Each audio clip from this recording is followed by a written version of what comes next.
Good morning friend, कैसे आप लोग। आज है 17 मार्च। तो चलिए देखते हैं आज का current affairs.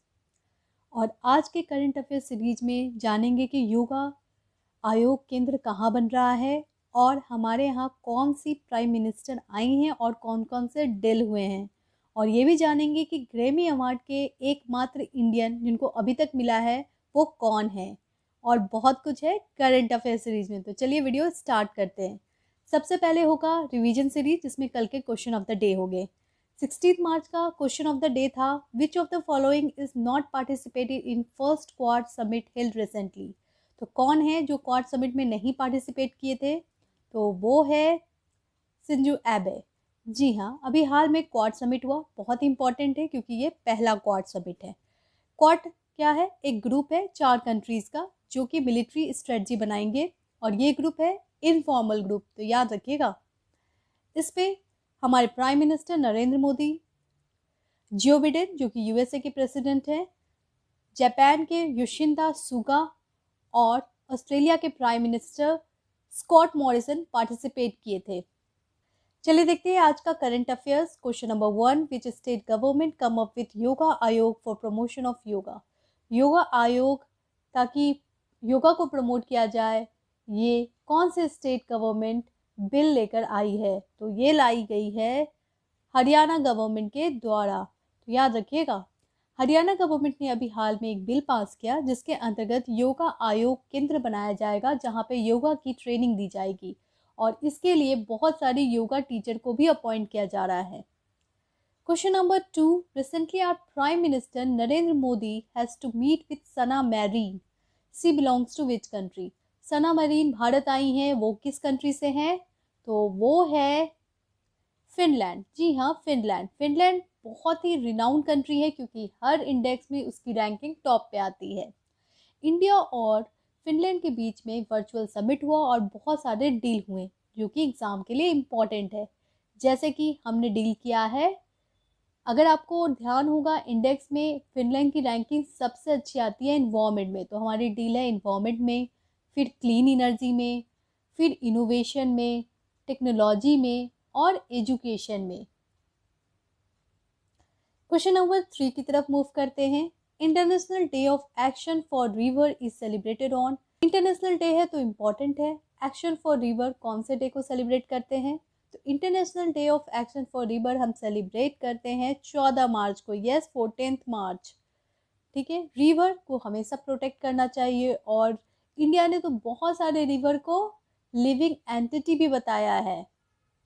Question number 4, which city is the most polluted city of India as a report released by Swiss organization IQAIR? IQAIR ने अभी हाल में रिपोर्ट रिलीज की है। आपको बताना है कि सबसे पोल्यूटेड सिटी कौन सा है। जी हाँ, आपका गेस बिल्कुल सही है, वो न्यू दिल्ली है। न्यू दिल्ली बहुत ज़्यादा पोल्यूटेड है।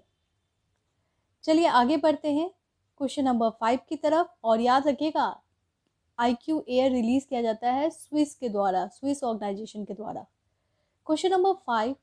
In the 63rd Grammy Award, who has been given Album of the Year Award? तो Album of the Year किसे मिला है? ये मिला है टेलर स्विफ्ट को। टेलर स्विफ्ट को मिलता है ग्रैमी अवार्ड और इनको अवार्ड मिला है album of the year award, क्योंकि इनकी एल्बम जो कि फोल्क लोर है और इनके जो एल्बम का थीम था वो है लॉकडाउन, और इसीलिए इनको मिला है ये award album of the year. तो याद रखिएगा, टेलर स्विफ्ट। और बिली इलीज को मिला है रिकॉर्ड ऑफ द ईयर का अवार्ड। ग्रैमी अवार्ड 1959 में स्टार्ट किया गया था। ये अवार्ड किसके द्वारा प्रेजेंट किया जाता है? रिकॉर्डिंग एकेडमी के द्वारा। बहुत इंपॉर्टेंट है, रिकॉर्डिंग एकेडमी। चलिए जानते हैं कौन है पहले इंडियन जिनको ये अवार्ड दिया गया है। तो वो है पंडित रविशंकर। इनको अवार्ड दिया गया था 1967 में। वो एकमात्र भारतीय है जिनको ग्रैमी अवार्ड अभी तक दिया गया है। तो इम्पोर्टेंट क्वेश्चन बन जाता है, पंडित रविशंकर। क्वेश्चन नंबर 6 की तरफ मूव करते हैं। National vaccination day celebrated on. National vaccination day कब सेलिब्रेट करेंगे हम लोग? तो ये सेलिब्रेशन किया है हम लोगों ने 16 मार्च को। ठीक है, तो याद रखिएगा, नेशनल वैक्सीनेशन डे 16 मार्च को सेलिब्रेट किया गया है। और इस बार का थीम क्या है? इस बार का थीम है polio eradication as well as current कोविड-19 थ्रेट। बहुत इंपॉर्टेंट है, पोलियो इरेडिकेशन एंड कोविड-19 threat. Question number 7. Who became the first cricketer to score 3000 runs in T20 international cricket? T20 international cricket में सबसे ज़्यादा रिकॉर्ड बनाने वाले क्रिकेटर जिनका रिकॉर्ड है 3000 रन से भी एबव, वो हैं विराट कोहली। जी हाँ, विराट कोहली ने ये रिकॉर्ड बनाया है और बहुत ही इम्पोर्टेंट हो जाता है। क्वेश्चन नंबर 8 की तरफ मूव करते हैं। What is AEG-12? काफ़ी ज़्यादा न्यूज़ में है तो इम्पॉर्टेंट होता है। AEG-12 क्या है? जी हाँ, ये मॉस्किटो प्रोटीन है। मॉस्किटो को माना जाता है वायरस कैरियर।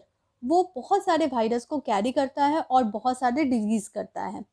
मॉस्किटो के अंदर होता है एक प्रोटीन, जो प्रोटीन वायरस को अट्रैक्ट करता है और इसीलिए मॉस्किटो बन जाता है वायरस कैरियर। मॉस्किटो डिजीजेस बहुत सारे हैं, कुछ इंपॉर्टेंट जैसे कि malaria, dengue fever, yellow fever, chikungunya और West Nile virus, then Japanese encephalitis. तो इन सब का नाम याद रखें।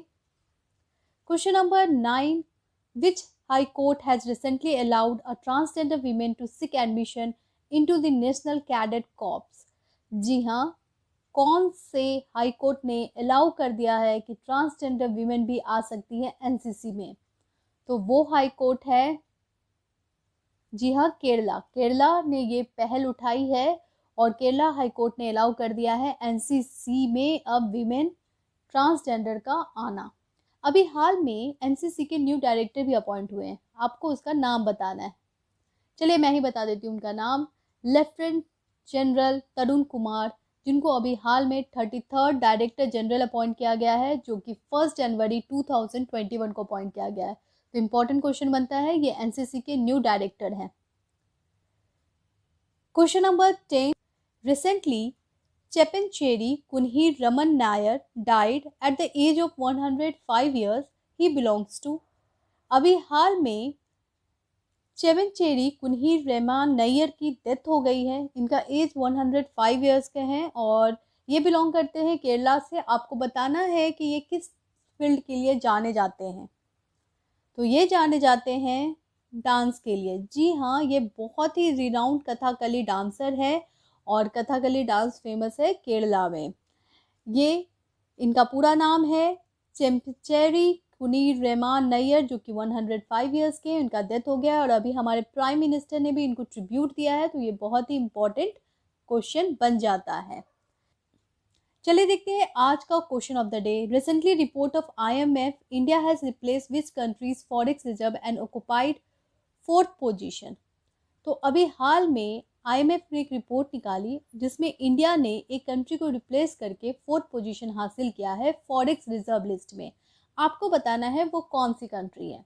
इसका आंसर आप जल्दी से कमेंट बॉक्स में दे दें और वीडियो अच्छा लगे तो लाइक कर दें, शेयर कर दें और फ्रेंड चैनल को सब्सक्राइब कर दें अगर आपने नहीं किया है। Thank you so much.